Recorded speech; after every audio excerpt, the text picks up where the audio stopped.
Ibadah Paskah yang kedua pada hari ini berlangsung di dalam nama Bapa, Anak, dan Roh Kudus. Kasih karunia dan damai sejahtera dari Allah Bapa menyertai saudara sekalian. Amin. Saudara yang kekasih, menjadi landasan dalam ibadah Paskah yang kedua hari ini terambil dari 1 Korintus 15 ayat yang ke-55 sampai dengan ayat yang ke-58. Hai maut, di manakah kemenanganmu? Hai maut, di mana sengatmu? Sengat maut ialah dosa, dan kuasa dosa ialah hukum Taurat. Tetapi syukur kepada Allah yang telah memberikan kepada kita kemenangan oleh Yesus Kristus Tuhan kita.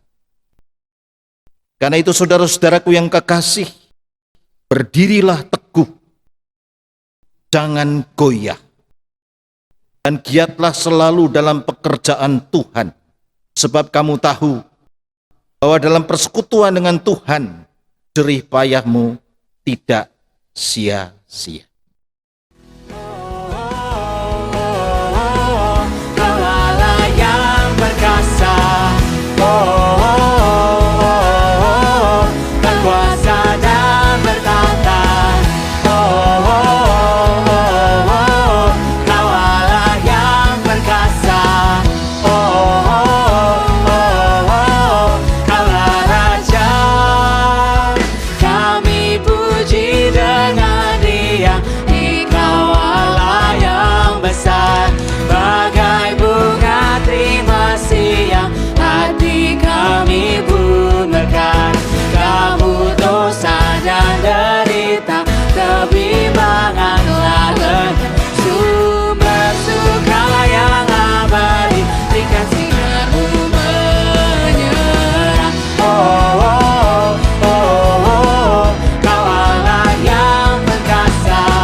Jadikan milik agar kami menyayangi meneladani kasih-Mu. Kau Allah yang perkasa. Kaulah Raja. Kita akan berdoa sebelum kita membaca dan merenungkan firman Tuhan. Mari kita berdoa. Bapa di sorga, terima kasih dalam ibadah Paskah yang kedua ini.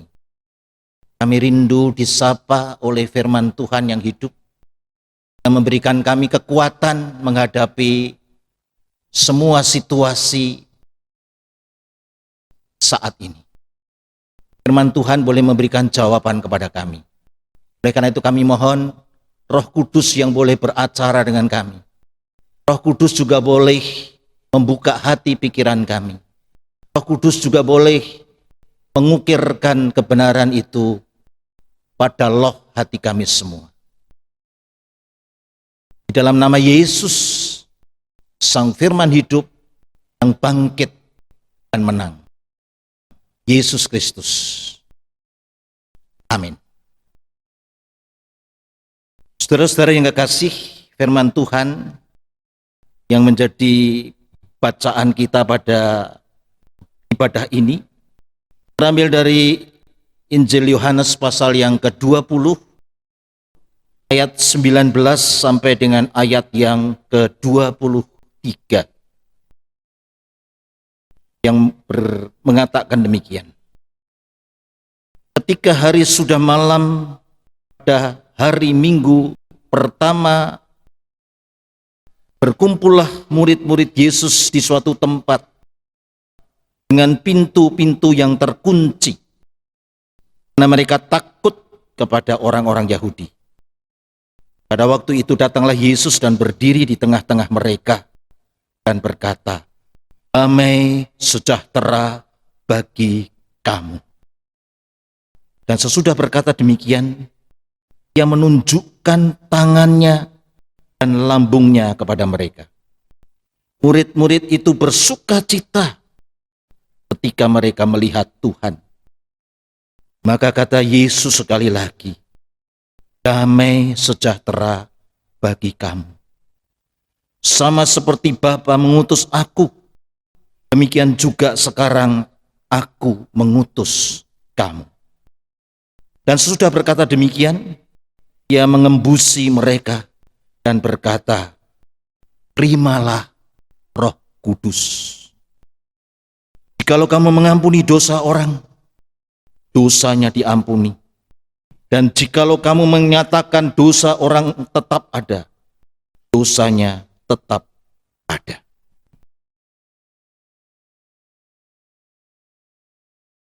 Saudara-saudara yang kekasih, hari ini Minggu Paskah yang kedua. Kita merayakan Paskah kali ini dengan cara yang sangat berbeda, dalam keprihatinan.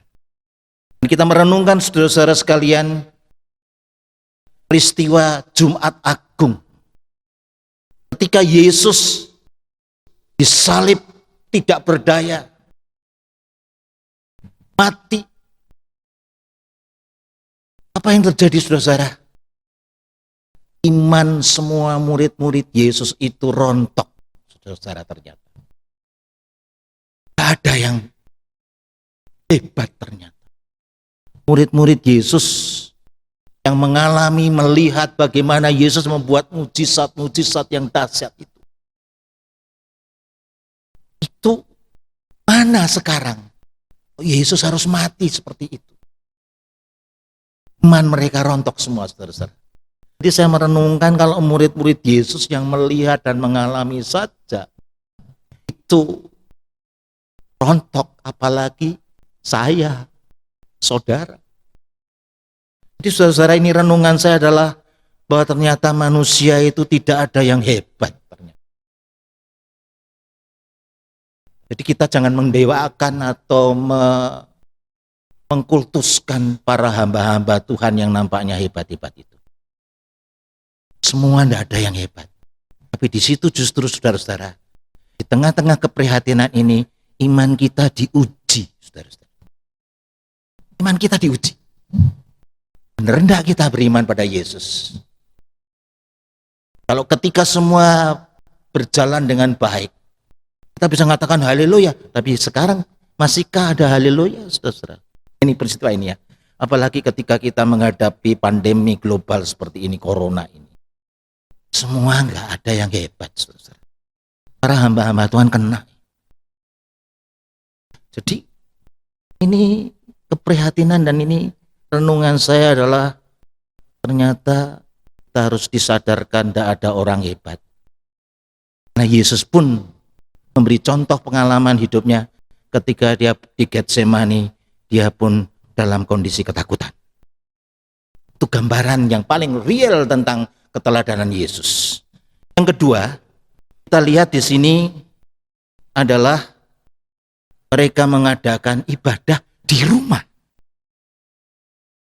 Saudara-saudara, yang menarik adalah ternyata murid-murid Yesus ada kumpul di rumah.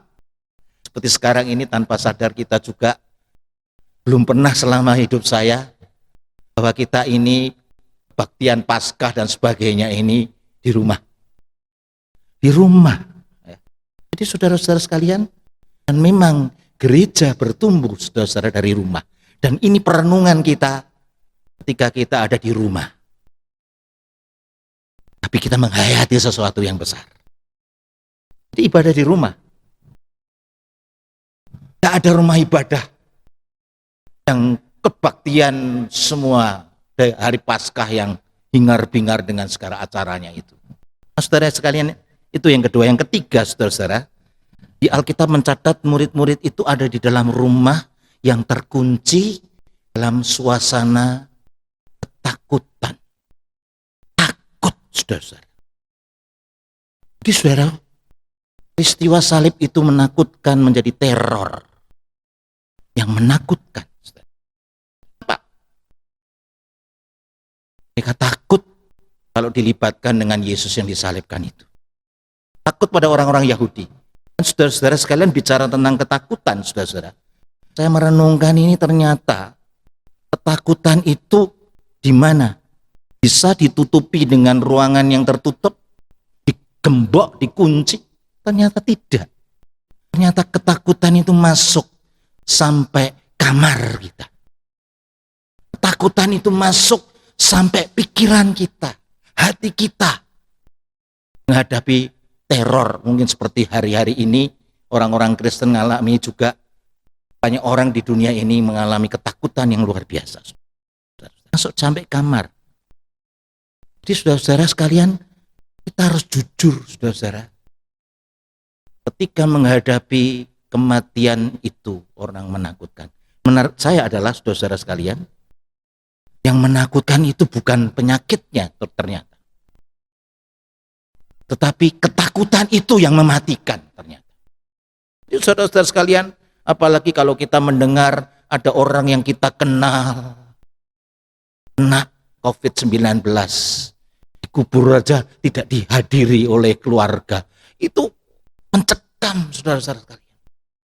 Saudara yang kekasih, masuk sampai hati kita, saudara. Kemudian ditambah lagi saudara-saudara berita-berita. Dan yang paling luar biasa pengaruhnya adalah media sosial, saudara.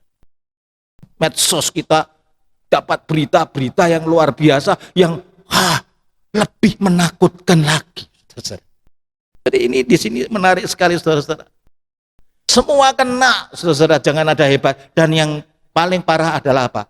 Berita-berita apalagi yang hoax, yang menakutkan itu membuat stamina kita, daya tahan kita juga rontok. Dan ini yang mematikan justru. Karena sebenarnya berapa kesaksian orang-orang yang sembuh itu ketika mereka menghadapi dengan sukacita, ketika mereka menghadapi dengan Tuhan, dengan imannya, mereka bisa sembuh. Tapi yang meninggal adalah justru mereka yang rontok daya tahannya karena ketakutan. Ini menarik. Peristiwa murid-murid di rumah dalam keadaan terkunci, dalam ketakutan itu adalah gambaran kita semua. Jadi ketakutan, hati-hati saudara-saudara sekalian. Karena itu saya sendiri harus koreksi. Yang tidak saya tutup. Kenapa? Kita harus bicara yang positif. Yang sembuh bukan yang mati. Tapi yang sembuh menaik. Ini luar biasa. Dan ini harus diberitakan saudara-saudara. Karena ketakutan itu terus. Apalagi tambahan-tambahan yang begitu mengerikan saudara. Berita-berita luar biasa. Di Eropa, di Amerika. Sampai kuburan aja ngubur sulit. Nah ini. Itu menakutkan. Saudara yang kekasih. Ketakutan itu masuk. Sampai di kamar, di rumah, di hati kita, di pikiran kita. Dan ini menurunkan daya tahan tubuh kita. Nah, saudara, itu situasi. Tapi yang menarik, saudara yang ketiga. Ketika mereka ada di dalam rumah, dalam ibadah sendiri, dalam ketakutan itu apa, saudara? Pada waktu itu datanglah Yesus dan berdiri di tengah-tengah mereka. Yesus hadir di tengah-tengah ketakutan itu. Yesus yang mati, yang bangkit itu hadir, masuk, nembus tembok-tembok rumah. Hadir di tengah-tengah ketakutan itu, saudara-saudara. Jadi ini berita sukacita. Nah ini yang harus disampaikan, saudara-saudara. Yesus hadir di tengah-tengah yang paling dalam ketakutan kita itu. Dan nembus semua situasi. Dia hadir. Yesus yang bangkit, yang sudah mengalahkan maut. Yesus yang sudah bangkit dari antara orang mati, hadir. Tengah-tengah murid-murid ini. Hadir di tengah-tengah kita, di rumah kita juga, saudara. Menarik, saudara-saudara. Ini yang harus menjadi imannya orang percaya di tengah-tengah kecemasan, ketakutan, kekhawatiran itu, di tengah-tengah teror ini. Ada Yesus yang hadir, saudara-saudara. Cuman persoalannya sekarang, apakah Yesus juga ada di hati saudara dan saya? Dan kehadiran Yesus itu akan mengalahkan ketakutan-ketakutan. Tapi persoalannya, kita ada enggak Yesus di hati kita? Itu yang ketiga, saudara-saudara. Yesus yang bangkit itu hadir di tengah-tengah ketakutan itu. Kemudian yang kelima, saudara, yang menarik adalah apa yang Yesus ucapkan ketika dia hadir. Adalah mengatakan, damai sejahtera bagi kamu. Sampai 2 kali diucapkan, damai sejahtera bagi kamu. Dalam bahasa Ibraninya, Shalom Aleichem. Damai sejahtera. Damai sejahtera yang melebihi akal itu akan hadir, mengalahkan ketakutan, mengalahkan pesimisme, mengalahkan maut, mengalahkan apapun juga, saudara. Damai sejahtera yang mengatasi segala sesuatu. Saudara yang kekasih, ini satu yang menarik sekali, damai sejahtera Tuhan. Dan kita butuh itu, saudara. Minta kehadiran Yesus, Sang Raja Shalom itu, yang boleh hadir memenuhi hati pikiran kita, mengatasi yang negatif-negatif tadi. Maka mulailah juga hati yang positif yang disentuh oleh kehadiran Yesus. Pikiran positif karena kita punya Yesus yang hidup, beriman. Kita boleh melihat yang positif juga dari segala sesuatu. Jadi saudara yang kekasih, yang memberikan damai sejahtera, saudara. Inilah damai sejahtera bagi kamu semua. Jadi saudara, damai ini harus dibawa. Damai ini harus diminta untuk hadir memenuhi hati pikiran kita, saudara. Mengalahkan semua itu tadi. Yang selanjutnya, saudara-saudara, yang ke-6 dikatakan di sini, ketika Yesus telah mengatakan damai sejahtera, dia menunjukkan apa? Bekas-bekas luka. Ini ciri khas, saudara.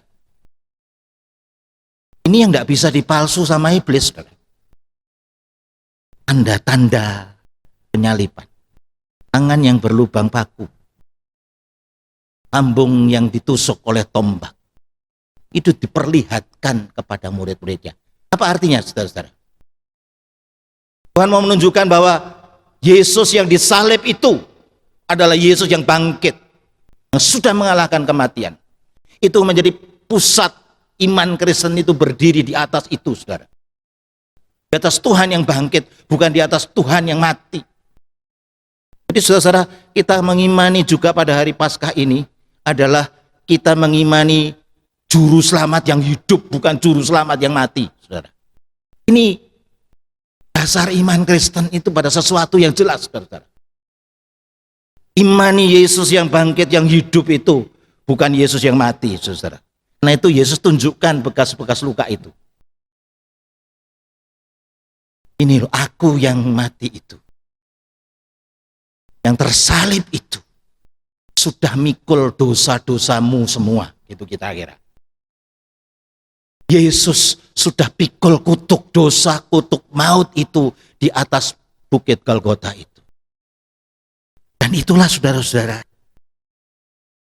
yang mau Yesus nampakkan pada hari Paskah di tengah-tengah keprihatinan ini, saudara-saudara. Yesus yang menjadi tumpuan yang bangkit itu, menjadi dasar iman Kristen itu, saudara-saudara sekalian. Nah, saudara yang kekasih, baru setelah itu Yesus mengatakan apa, saudara-saudara? Yang ketujuh catatan saya adalah, maka Yesus sekali lagi mengatakan damai sejahtera bagi kamu. Baru sama seperti Bapa mengutus aku, demikian juga sekarang aku mengutus kamu. Nah, saudara, setelah mereka ketemu Yesus yang hadir, dan Yesus yang hadir loh, bukan nyari Tuhan. tapi Tuhan yang cari manusia. Dan apa yang terjadi, saudara? Baru Yesus mengatakan, sama seperti Bapa mengutus aku, sekarang aku mengutus kamu dalam dunia ini. Untuk apa? Untuk memberitakan Injil, untuk memberitakan sukacita, untuk memberitakan kepastian ini. Ada kehidupan, ada harapan. Jadi ini saudara yang kekasih, mengutus. Maka tema kita adalah menjadi duta damai sejahtera. Yang disampaikan itu yang damai sejahtera itu, saudara-saudara. Yang menang itu, yang menyelamatkan itu, yang memberi kepastian itu, saudara-saudara. Di tengah-tengah ketidakpastian ini. Saudara yang kekasih, inilah Yesus mengutus mereka untuk menjadi duta-duta Shalom tadi. Selanjutnya saudara-saudara sekalian, ini terjadi, saudara-saudara, saya ada kesaksian juga bahwa dengan adanya peristiwa pandemi ini, pertobatan di mana-mana, saudara-saudara. Injil diberitakan, Yesus dinyanyikan lagi, dipujikan lagi. Itu. Selanjutnya saudara, catatan saya adalah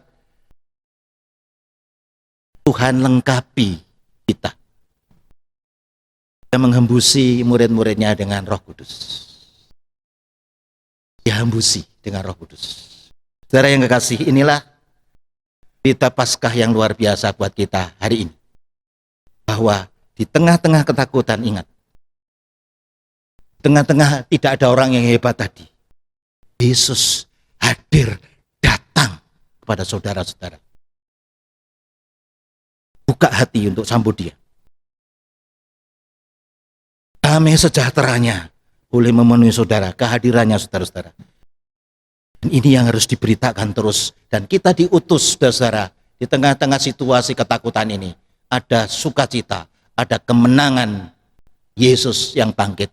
Itulah yang harus diberitakan pada saat-saat ini. Mari kita bersama-sama merayakan dan menjadi utusan-utusan untuk membawa duta-duta damai sejahtera ini. Tuhan memberkati. Amin.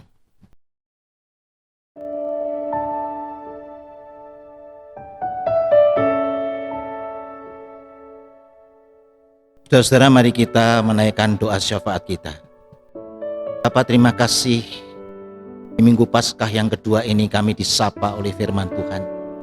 Terima kasih di tengah-tengah kecemasan, kepanikan, takutan ini. Kami boleh melihat dan mendengar Yesus hadir,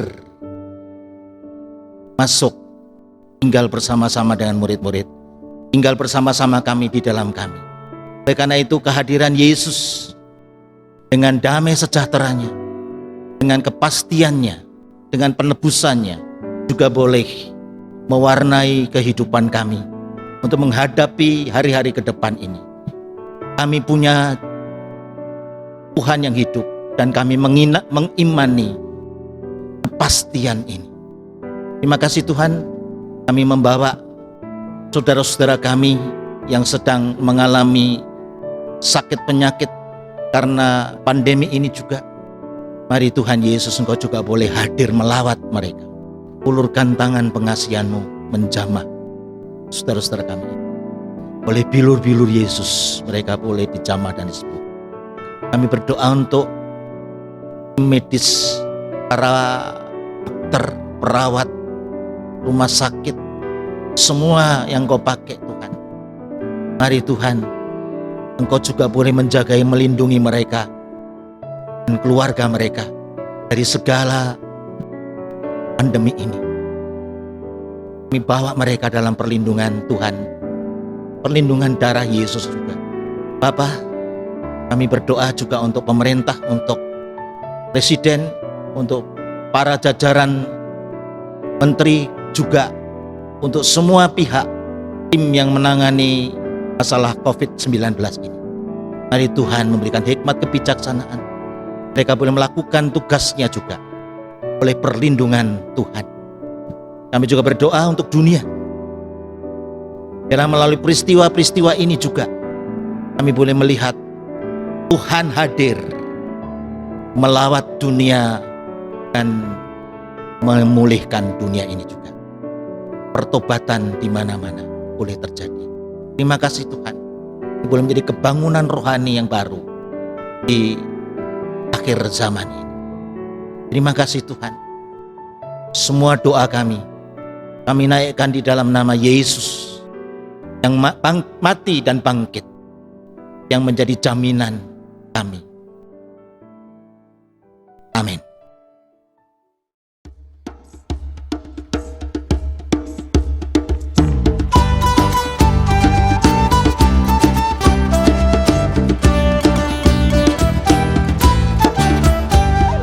Datang ya Tuhan, di tengah kami hadirlah.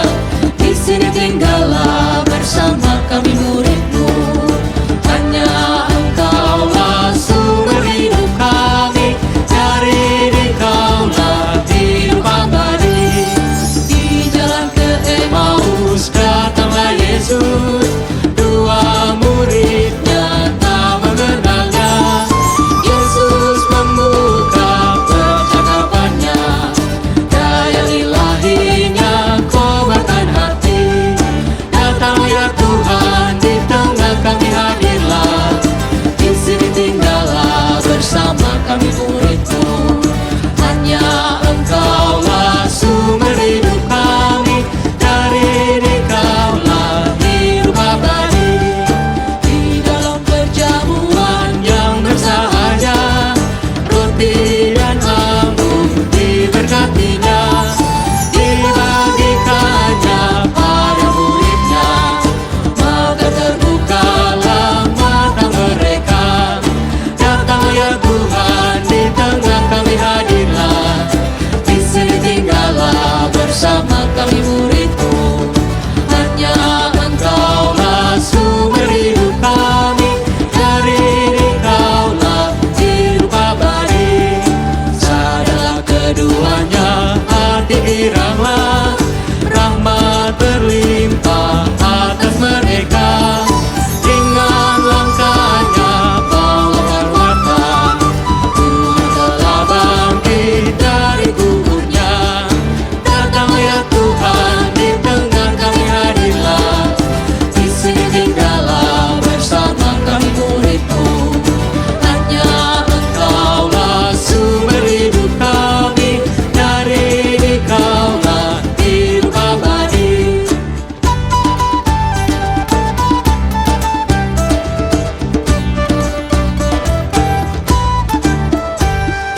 Datang ya Tuhan, di tengah kami hadirlah. Di sini tinggallah bersama kami murid-Mu.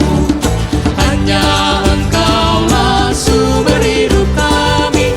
Dari Engkaulah hidup abadi. Kami mohon ya Tuhan, kasih sayang-Mu. Limpahkan rahmat di hati kami. Agar kami Tuhan menyadari bahwa Engkau hadir di tengah kami. Terimalah berkat Tuhan. Tuhan memberkati engkau dan melindungi engkau. Tuhan menyinari engkau dengan wajah-Nya dan memberi engkau kasih karunia. Tuhan menghadapkan wajah-Nya kepadamu dan memberi engkau damai sejahtera. Haleluya.